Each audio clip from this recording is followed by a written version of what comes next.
Docker is a tool that allows you to take your application, package it into a Docker image, and then deploy it to one or multiple servers. In this video, we're going to be learning the Docker basics. I'm going to guide you through creating your own Docker image using a Nuxt application, and then uploading it to the cloud, which in this case is going to be the Docker Hub, to then deploy it in a cloud server. Before we start, don't forget to like the video and subscribe to the channel. Also, for every video, I create a GitHub repo and a blog post, so if you want, you can check them out in the description down below. But now let's get started. First thing we're going to do is install Docker. You can install it for Linux, Mac, or Windows. Of course, each installation method is going to be different. In the case of Windows or Mac, you can go to their website and download Docker Desktop. For Linux, you just go ahead and run this command. I'm going to give you some more specific details on how to install Docker in the blog post that I'm going to leave you in the description.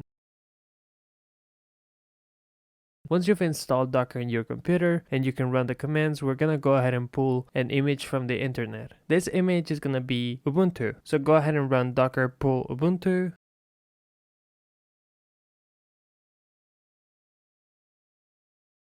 And once it finishes, if you run docker image ls, you should see the Ubuntu image downloaded. Now we're going to use this image to run a container. So go ahead and run docker run -it, which is short for interactive, then the name of the image, which is Ubuntu, and then the command we're going to run, which in this case is just going to be bash. As you can see, we're basically in another computer's terminal now. I can run any Ubuntu command here because I use the Ubuntu image to run a container. Now in this container, I'm going to go ahead and run apt update, which is a Linux command to update the available dependencies. And then I'm going to install a tool called Figlet by running apt install Figlet.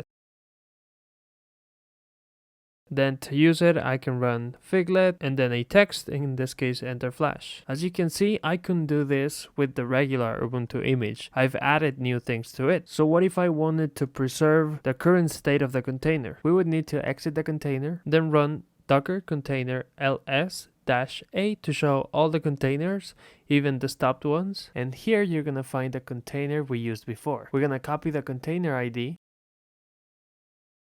and then run docker commit the container ID and then the name of the image we're going to be creating after this new container. In my case, it's going to be enter flash /test image. Once you do this, if you run the docker image ls command, you should see your new image created. And that means this new image has Figlet installed in it. So we're going to run a container using this image, and I'm going to use the Figlet command here.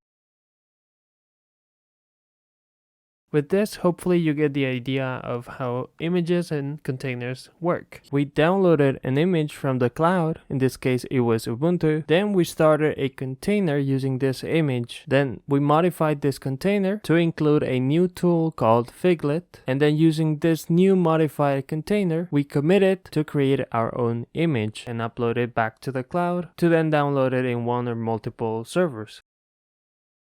Here I have a Nuxt application and I'm going to create an image to run this project. But instead of inputting all the commands in the terminal, I'm going to write them in a Docker file. And of course, I'm going to do this in a Nuxt project. But you can also do this with React, Laravel, Vue, Angular, and any other project that can be run in Linux. So go ahead and add a new file to your project called Docker file. And here I'm going to write all the instructions. For example, instead of pulling the Ubuntu image like we did before, I'm going to pull the Node image version 16, which is just a Linux operating system with Node.js installed.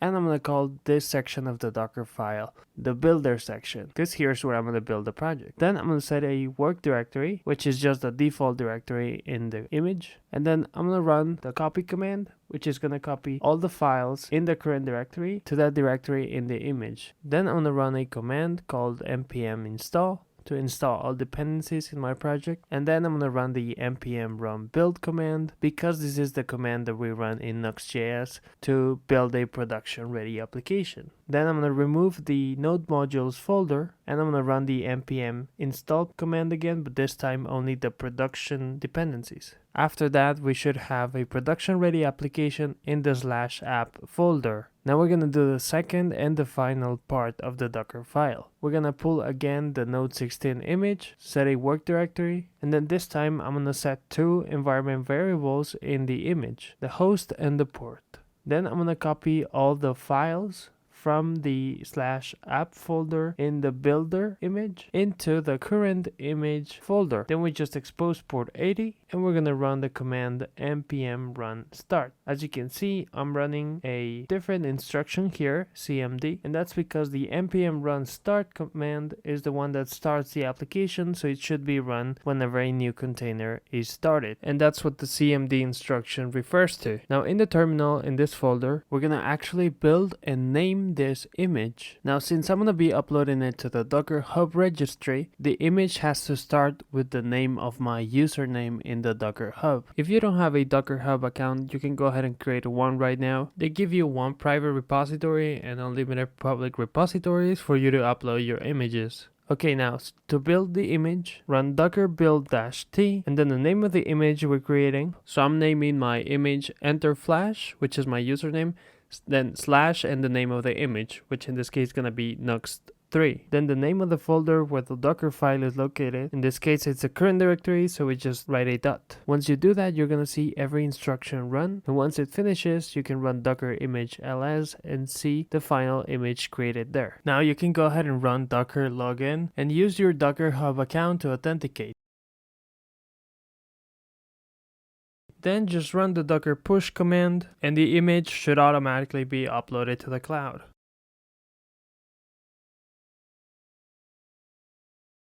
Now using Docker, you can pull this image anywhere.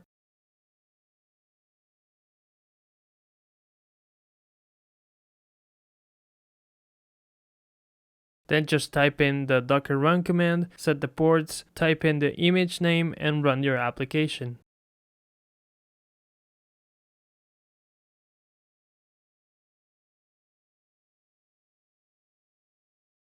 These were the Docker basics. In the next video, we're going to be taking this knowledge and applying it to a CI/CD pipeline using GitHub Actions to automatically deploy your application when a push is made. Again, don't forget to like the video and subscribe to the channel, and I'll see you in the next one. Bye bye.